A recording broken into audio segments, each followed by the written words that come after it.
Pedro fue conducido a una hacienda situada lejos de Moscú. Sin embargo, aunque Sofía estaba encantada con aquel exilio autoimpuesto, sería una equivocación desastrosa para ella.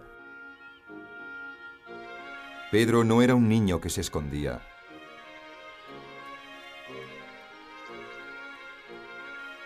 Era un zar en proceso de formación, y el campo se reveló un lugar óptimo para su desarrollo.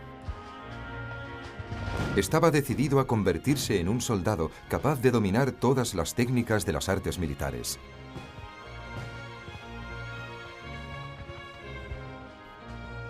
A los 11 años ya sabía disparar un cañón. A los 13 manejaba pistolas y mosquetes con gran habilidad. Muchos de sus instructores eran oficiales extranjeros que vivían en un enclave germánico cercano a su residencia. Con su ayuda, reclutó a 600 jóvenes y los convirtió en un disciplinado ejército.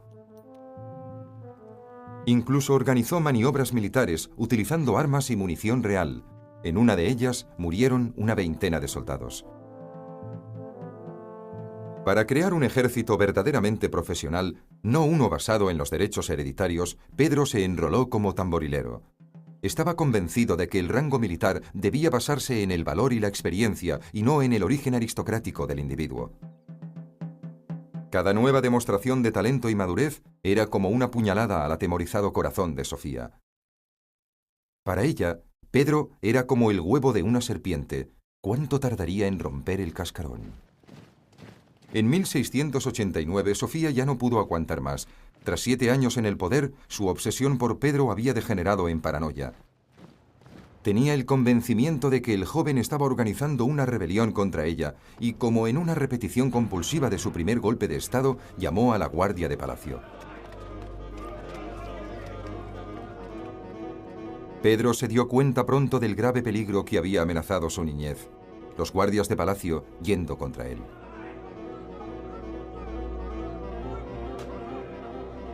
Pero aquello había sucedido 7 años atrás. Entonces él no era más que un niño. Ahora era el futuro zar. Ningún guardia de palacio osaría atacar la personificación de Dios en la tierra. Sofía podía ostentar el trono, pero Pedro tenía un derecho divino sobre él. La guardia abandonó a Sofía.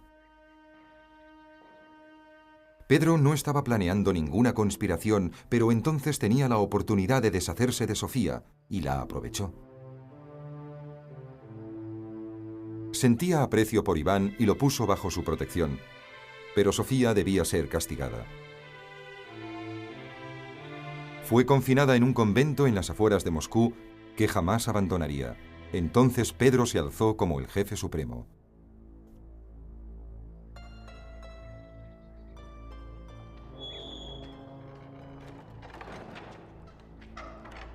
Ahora, el zar tenía vía libre y se preparaba para iniciar un nuevo capítulo en la historia de Rusia. Antes de cumplir su primer año en el poder, Pedro tomó esposa. Se llamaba Yevdokiya y era tímida y poco instruida, pero resultó ser una esposa obediente y le dio un hijo.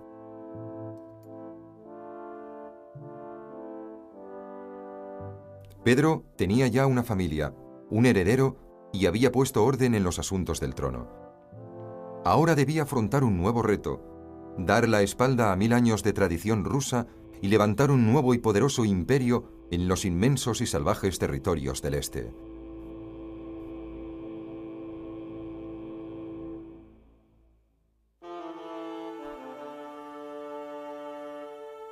Quien ocupaba el trono de los zares gozaba de un gran poder, pero en Rusia la naturaleza era la reina madre.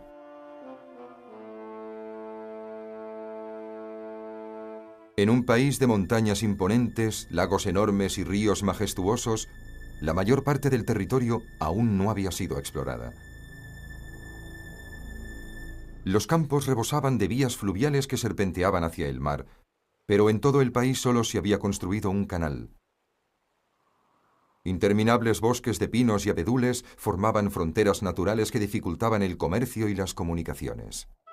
Los límites de Rusia se extendían desde la glacial frontera con Suecia, a través del salvaje oriente, hasta las mismas costas del Océano Pacífico. En todo este territorio, el zar podía dictar leyes a su antojo, cobrar impuestos y cambiar tradiciones seculares. De los 8 millones de personas nacidas en este suelo tan riguroso, el 95% eran siervos, condenados a una pobreza extrema y a realizar trabajos de suma dureza. Sin posibilidad de modificar su situación, las suyas eran unas vidas interminables, crueles, poco dignas, casi inhumanas. Ni siquiera la riqueza proporcionaba cultura y educación a los poderosos terratenientes. El resto del mundo estaba tan lejos que solo miraban hacia el interior del país. Y los escasos conocimientos que llegaban del exterior entraban con gran lentitud. Los despiadados paisajes de Rusia desafiaban a cualquiera que intentara conquistarlos. Los caminos eran poco más que senderos, y los que se atrevían a recorrerlos debían librar una permanente batalla contra la nieve y el barro. Incluso en las ciudades la vida era muy poco refinada. Las casas eran de madera y las aceras estaban siempre sucias, llenas de polvo en verano y cubiertas de lodo en invierno. El progreso era inapreciable. Los campesinos eran analfabetos, disponían de pocas herramientas de trabajo y carecían de visión de futuro. Vivían gracias a los exiguos frutos que les daba la tierra y tenían que arrancar cada bocado de un suelo empobrecido.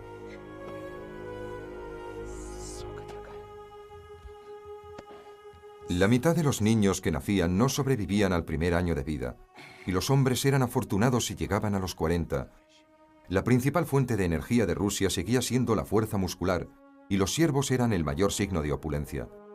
Esta era la Rusia que heredó Pedro, un país en donde la gente vivía encerrada en sí misma y daba la espalda al progreso. Solo había un lugar que era diferente.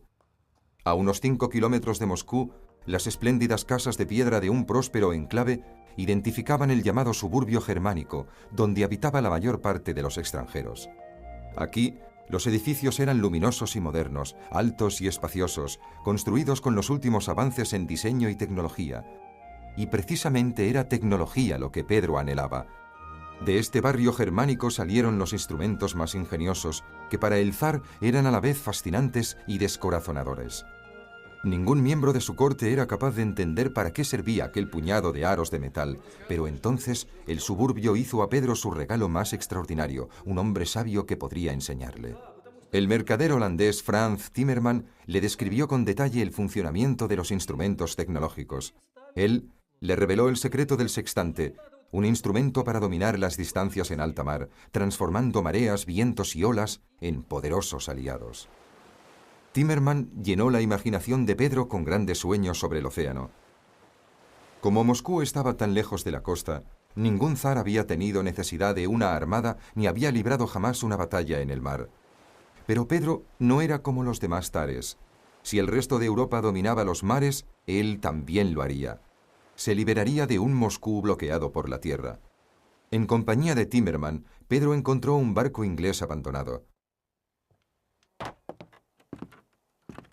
El estudio de su diseño y construcción alimentó su ya intensa curiosidad. Timmerman le explicó que lo habían construido para navegar contra el viento y para adaptarse a un mar con oleaje. No pasó mucho tiempo antes de que Pedro decidiera construir su propia flota. Llevaría su ejército al mar.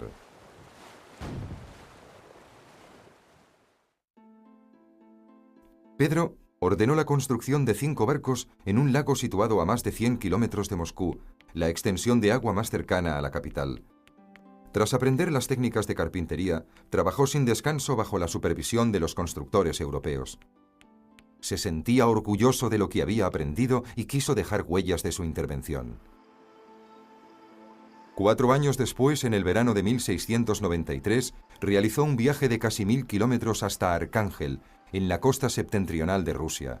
Centró su máxima atención en esta ciudad por una sola razón: tenía un puerto. Por primera vez en su vida, Pedro contemplaba el mar. Aquí establecería su base de operaciones, desde la que botaría su flota.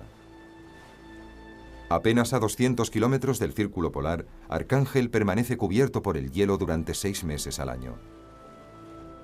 Pero con el verano llegó el deshielo, y Pedro pudo realizar un deseo largo tiempo anhelado.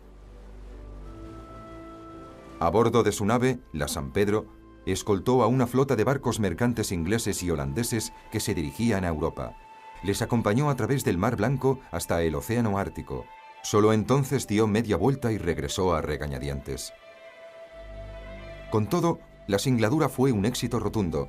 Pedro era el primer zar en navegar por el mar. Aquel día trazó un nuevo rumbo para Rusia. Pero Rusia no tenía ningún deseo de cambiar de rumbo. Tras él, su imperio continuaba encerrado en los muros del odiado Kremlin. Su deber le obligaba a volver a la sofocante vida de Moscú.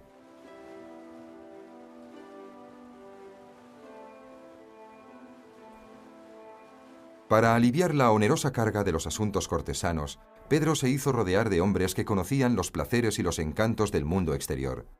Muchos de ellos eran extranjeros del barrio germánico, oficiales que se entrenaban en sus regimientos o capitanes de barco que fascinaban a Pedro con las aventuras de sus viajes.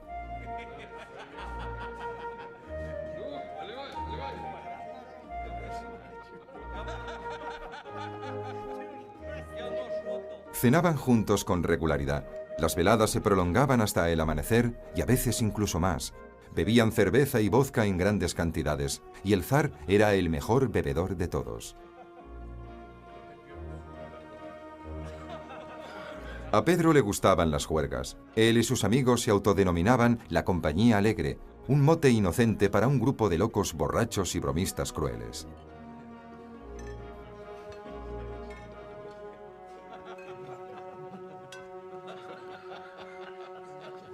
En una época en la que la Iglesia se negaba a mantener cualquier contacto con extranjeros, el zar vestía como ellos, cenaba con ellos y se servía de ellos para gobernar el país. Para los tradicionalistas, Pedro era el demonio. Y el demonio estaba a punto de llegar al galope.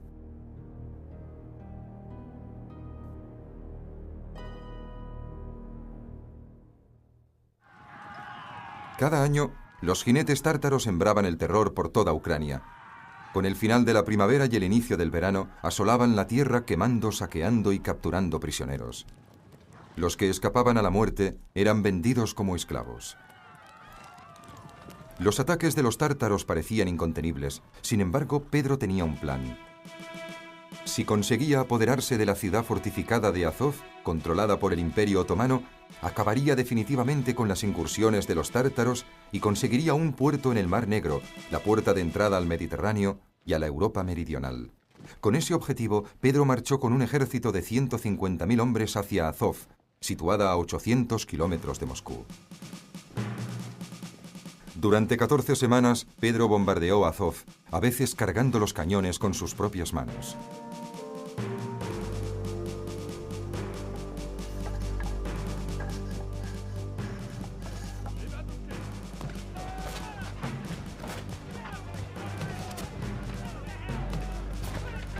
Pero el ataque estaba condenado al fracaso desde el principio. Pedro había vulnerado la regla número 1 del asedio de una ciudad: rodearla y aislarla completamente del exterior. Los terraplenes erigidos por él no consiguieron aislar Azov completamente, por lo que la fortaleza pudo seguir recibiendo suministros por mar. Sin barcos para bloquear el puerto, Pedro no tenía ninguna posibilidad. Cuando llegó el invierno, decidió volver a casa con su desmoralizado ejército. El zar había aprendido una gran lección en Azov. El secreto para ganar una guerra era adueñarse del mar. Por tanto, volvió a concentrarse en la creación de una armada. Ordenó la construcción de 25 galeones armados y 3.000 gabarras de río. Todas ellas debían estar listas en 5 meses. Ni las temperaturas bajo cero, ni el hecho de no disponer de astilleros, ni de mano de obra especializada representaron un obstáculo. Pedro construyó primero los astilleros y después comenzó a trabajar. Cuando la primavera hizo eclosión, también lo hizo su armada. El zar navegó con su flota río abajo hasta Azov y la bloqueó por mar. Esta vez, los terraplenes que mandó construir eran más altos que los muros de la fortaleza.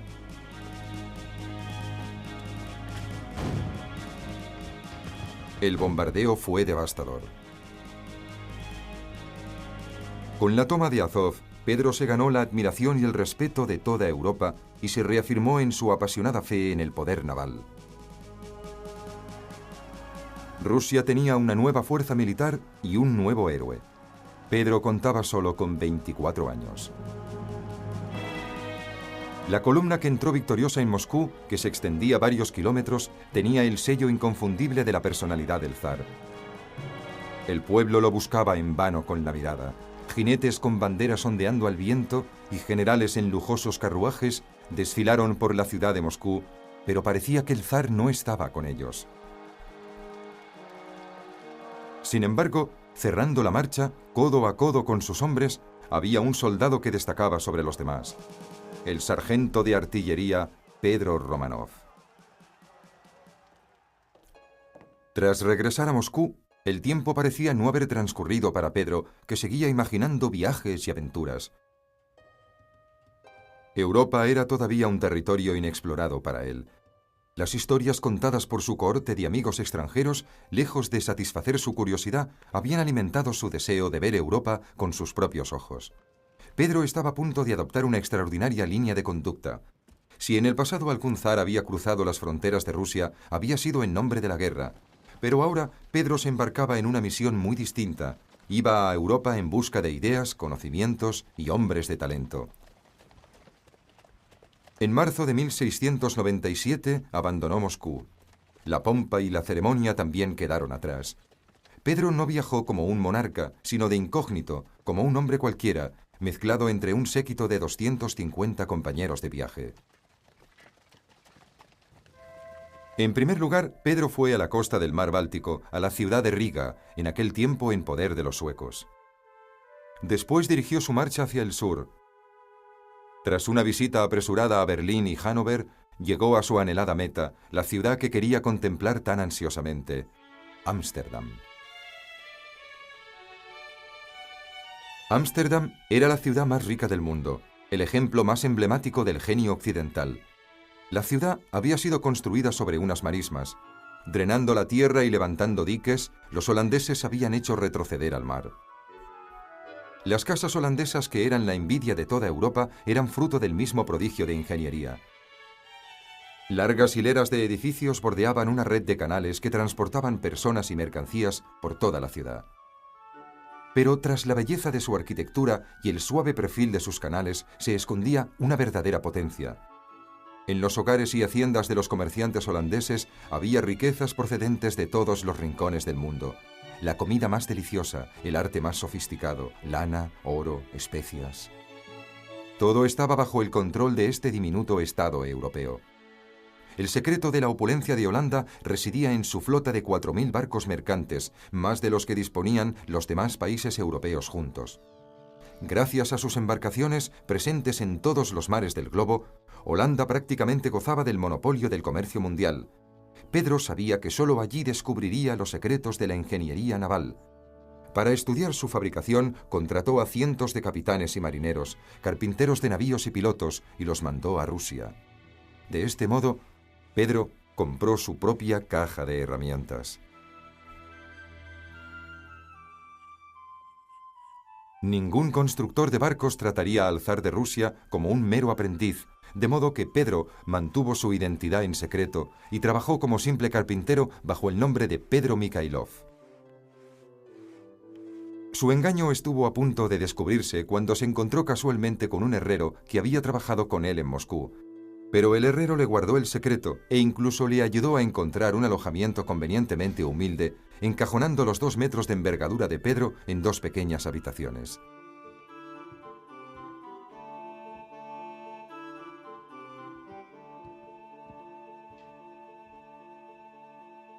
Con objeto de reclutar médicos para Rusia, Pedro visitó los hospitales holandeses. Aprendió a diseccionar cadáveres y a extraer dientes. Como su séquito diera muestras de repugnancia al ver un cadáver, les obligó a todos a arrancar de un mordisco un trozo de su carne.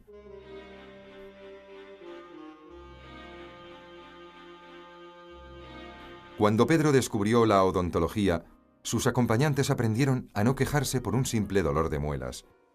Tras 4 meses de trabajo, Pedro terminó su barco, el Pedro y Pablo. Antes de regresar a Rusia, un almirante holandés le ofreció una fiesta de despedida destinada a complacer al excéntrico zar, un simulacro de batalla naval que dio a Pedro una tentadora visión de las intensas emociones de la guerra en el mar. Pero los recuerdos que llevaría consigo no serían solo los del combate. Pedro había visto el futuro y no iba a retroceder. Invitado por el rey Guillermo III, viajó hasta Londres, en donde el arquitecto más prestigioso de Inglaterra, Sir Christopher Wren, se hallaba construyendo la Catedral de Saint Paul. Visitó el Observatorio Real para hablar con los astrónomos. Y de la Casa de la Moneda Real y del Arsenal adoptó ideas para fabricar monedas y cañones. Cerca de los astilleros, Pedro se hospedó en la casa del periodista John Evelyn. Todavía pendencieros y bárbaros, el zar y sus amigos la destrozaron. Rompieron ventanas y muebles, destruyeron el suelo y las pinturas, y aplastaron un seto de acebo haciendo pasar carretillas por encima de él.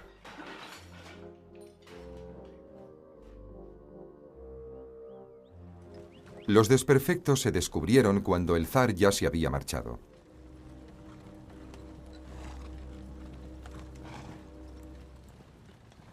No obstante, el gran viaje de Pedro había sido histórico. Después, la numerosa comitiva se dispuso a cruzar Europa a través de Leipzig, Dresde y Praga, hasta la corte del emperador de Austria. Ninguna otra ciudad era comparable a Viena en animación y esplendor. Un Pedro ya cosmopolita y occidentalizado se preparaba ahora para conocer un nuevo arte europeo, el de los placeres de la alta sociedad. Pero cuando aún estaba a más de 1500 kilómetros de Moscú, Pedro recibió malas noticias. La guardia de palacio se había sublevado. Volvió a casa a toda prisa, deteniéndose solo para cambiar de caballo. Cuando llegó a Cracovia, en Polonia, supo que la revuelta se estaba sofocando. Para cuando el zar puso los pies en Rusia, 18.000 prisioneros estaban encadenados en las mazmorras. Sus generales le informaron de que aparentemente la guardia se había rebelado a la orden de dejar Moscú para combatir contra los turcos. Pero a Pedro no le satisfizo esa versión y quería saber toda la verdad. Estaba convencido de que tras el levantamiento se ocultaba una conspiración de mayor calibre. Conseguiría saber la verdad utilizando todos los medios a su alcance. Pedro ordenó la ejecución de 130 cabecillas de la rebelión, mientras el resto fue sometido a un interrogatorio cruel. El principal instrumento de tortura era el naut, un látigo con tiras de piel endurecida de aproximadamente 1 metro de longitud. 20 azotes podían arrancar la carne hasta el hueso, más podían ser fatales.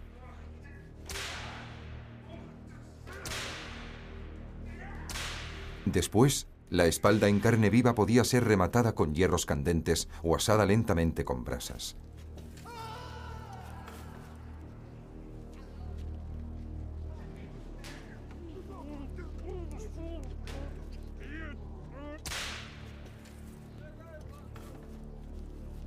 Los guardias fueron torturados de este modo durante 6 semanas, pero Pedro no pudo hallar pruebas de una conspiración.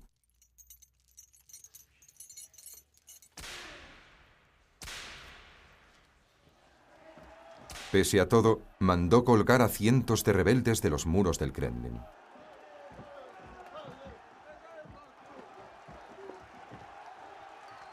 En la Plaza Roja había muchos más, marcados con fuego, mutilados o decapitados. 2 de ellos fueron despellejados vivos, centímetro a centímetro.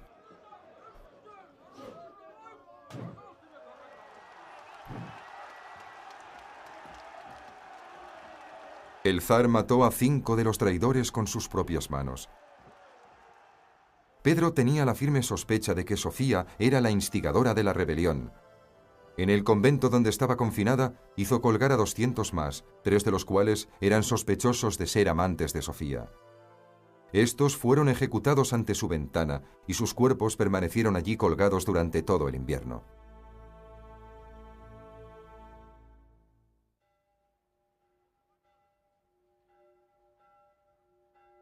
Después de sofocar la revuelta de sus hombres, Pedro estaba a punto de encender las iras de un enemigo aún mayor, Dios y la Iglesia. La Iglesia rusa era la protectora de la tradición. La vida se desarrollaba al ritmo de sus campanas. Aunque era profundamente creyente, Pedro no aceptaba que la Iglesia se opusiera a los cambios. El mismo día que volvió de Occidente desafió uno de los dogmas básicos de su religión. Afeitarse era un pecado mortal porque desfiguraba la imagen creada por Dios. Sin embargo, Pedro, al igual que muchos occidentales, iba completamente afeitado. En el momento en que sus súbditos le daban la bienvenida tras su larga ausencia, Pedro sacó unas tijeras y empezó a cortar barbas. La primera fue la del comandante en jefe de su ejército. En un banquete celebrado 2 meses después, Pedro tomó de nuevo las tijeras y se puso a cortar las tradicionales mangas largas de los boyardos, mientras gritaba: «Estas cosas son terriblemente incómodas», y en un abrir y cerrar de ojos las hizo desaparecer. Vestir al estilo europeo se impuso por decreto y cualquiera que deseara mantener su barba tenía que pagar un impuesto especial y llevar un medallón de bronce con la inscripción «Impuesto abonado». Aunque todos estos actos respondían a la imagen de un hombre que apostaba por el cambio, no eran nada comparables con su plan más osado: convertir a Rusia en una potencia mundial. A sus 28 años, el zar disponía por fin de una flota, pero no tenía puertos. Azov había resultado decepcionante, con los turcos frustrando constantemente el acceso de los rusos. Por tanto, Pedro fijó sus ojos en Occidente, en Suecia. Durante 500 años, rusos y suecos se habían disputado las regiones que rodean el mar Báltico. Estas tierras garantizaban una vía directa hacia Europa y Pedro estaba decidido a conquistarlas. En julio del año 1700, el zar declaró la guerra a Suecia y marchó con su ejército hacia la costa del mar Báltico. Pero Suecia no se dejó intimidar. El rival de Pedro era un muchacho de solo 18 años, Carlos XII, quien al igual que Pedro había accedido al trono durante su niñez. Ambos compartían la afición por la guerra y habían formado uno de los mejores ejércitos de Europa. Suecos y rusos se enfrentaron cerca de la fortaleza costera de Narva. El ejército de Carlos está exhausto por el largo camino recorrido y es numéricamente inferior. Por cada soldado sueco, Pedro dispone de 4 rusos. Pero la audacia es la mejor virtud de Carlos.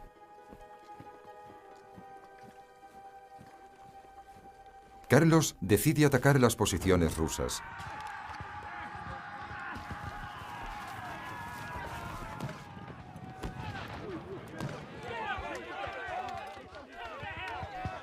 A pesar de encontrar una severa oposición, su atrevida táctica da resultado. La victoria cae en el bando de Carlos. Rusia queda indefensa ante la invasión de los suecos. Incluso Moscú es vulnerable. Para protegerla, Pedro debe reconstruir su ejército y reequipar a sus hombres. Al carecer de materias primas, Pedro hizo algo inconcebible. Cogió las campanas de todas las iglesias rusas y las fundió. Pedro convertiría este bronce sagrado en una infernal colección de armamento nuevo. Para muchos aquello fue un sacrilegio. Para él era el progreso. Construyó fundiciones para hacer cañones, fábricas de pólvora y armerías, y fábricas textiles para hacer uniformes y de cuero para hacer arneses. Toda la economía giraba en torno a la guerra.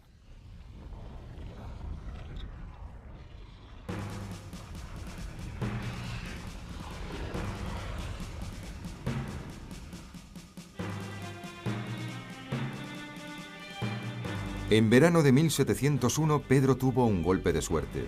Carlos dio la espalda a Rusia para concentrar sus esfuerzos contra Polonia, que la consideraba una amenaza mucho más peligrosa. Este cambio de estrategia dejó las escasas fuerzas suecas del mar Báltico a merced del ejército ruso. En una sola noche de 1703, Pedro hizo bombardear la fortaleza de Niensans, que cayó. Pedro ya había obtenido lo que anhelaba, una salida al mar Báltico. Se sentía victorioso. Para celebrarlo, anunció que construiría una ciudad. La tierra era húmeda y pantanosa, pero las imágenes de Ámsterdam levantadas sobre unas marismas arrebatadas al mar aún seguían frescas en la memoria de Pedro. Si los holandeses lo habían conseguido, él también lo haría. Un día, aquella nueva ciudad se convertiría en capital de Rusia y en la puerta de entrada a Occidente. Muchos de los rusos encargados de construirla no solo colocaron los cimientos de la ciudad, sino que cavaron sus propias tumbas. Sobreexplotados y mal alimentados, perecieron víctimas del escorbuto, la disentería y la malaria. .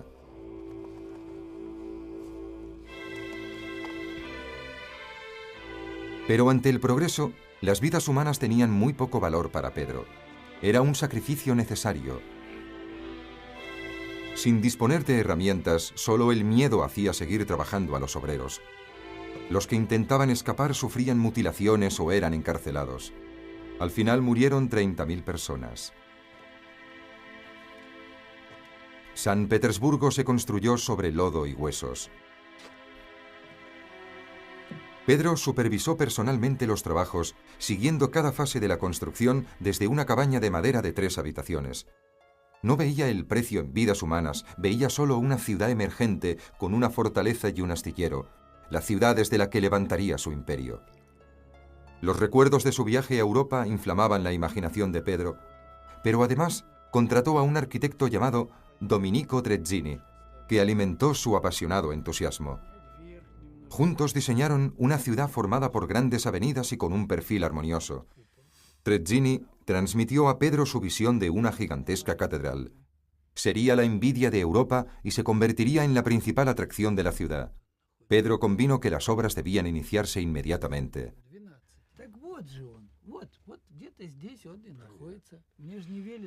Pero no todo el mundo compartía su punto de vista. Los rusos estaban horrorizados ante el enorme coste en vidas humanas y en dinero. Cuando Pedro ordenó construir un edificio de piedra en la lejana San Petersburgo a todos los nobles del país, 2/3 partes de sus fortunas se fueron en gastos. Todos los materiales tenían que importarse, comenzando con las piedras. Con todos los barcos y todos los carros llegaban nuevos suministros. Igualmente problemáticos eran los albañiles. Pedro lo resolvió exigiendo que le mandaran más trabajadores y que no se construyera ninguna otra casa de piedra en ningún lugar de Rusia, a excepción de San Petersburgo. Entonces, los albañiles acudieron en tropel a la ciudad. También los habitantes escaseaban. Dado que ningún ruso elegiría vivir voluntariamente en un pantano, el zar invitó a su corte a trasladarse a su capital, invitación que resultaba peligroso rechazar. Nadie se negó.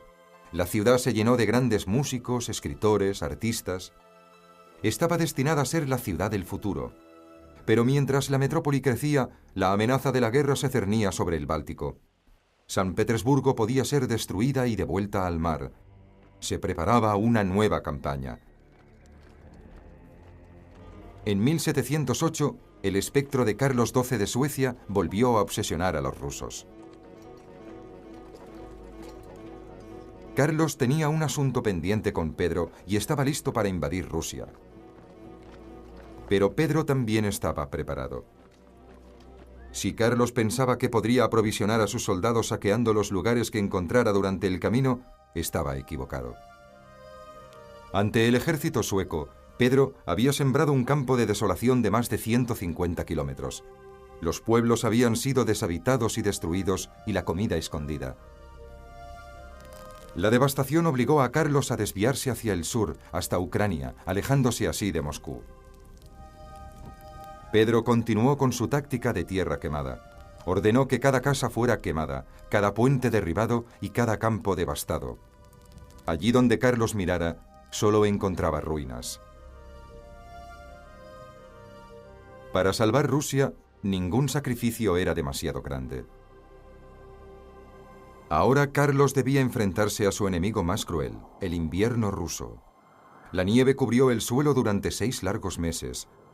Los árboles morían. Los pájaros caían en pleno vuelo y los centinelas quedaban congelados en sus puestos de guardia. El hambre, el frío y los ataques de los rusos en pequeños grupos hacían estragos en las filas suecas. Al llegar la primavera, el joven rey había perdido la mitad de su ejército. En 1709, los dos ejércitos convergieron en Poltava. La astucia de Pedro era equiparable a la audacia de Carlos. El zar provocó al soberano sueco para que atacara una posición aparentemente desprotegida y solo en el último momento Carlos descubrió que estaba fuertemente defendida. Para poner su plan en marcha, Pedro había hecho excavar una inmensa trinchera cuadrada. Después, había colocado sus cañones junto con 40.000 soldados de infantería y caballería. La táctica era arriesgada, pero Pedro estaba resuelto a ponerla en práctica.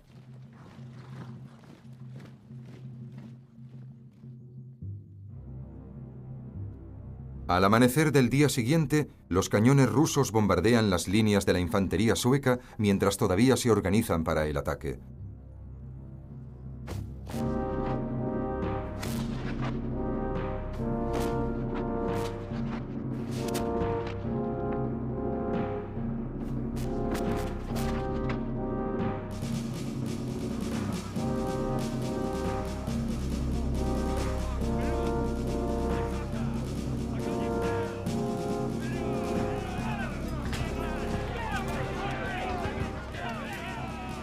A medida que los suecos avanzan, su suerte empeora por momentos.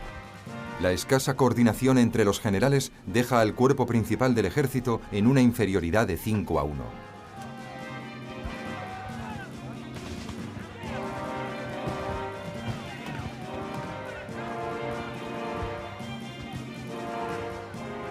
Otra desventaja es la ausencia de Carlos, que ha sido herido en el talón de Aquiles días atrás y no se encuentra en condiciones de dirigir a sus tropas.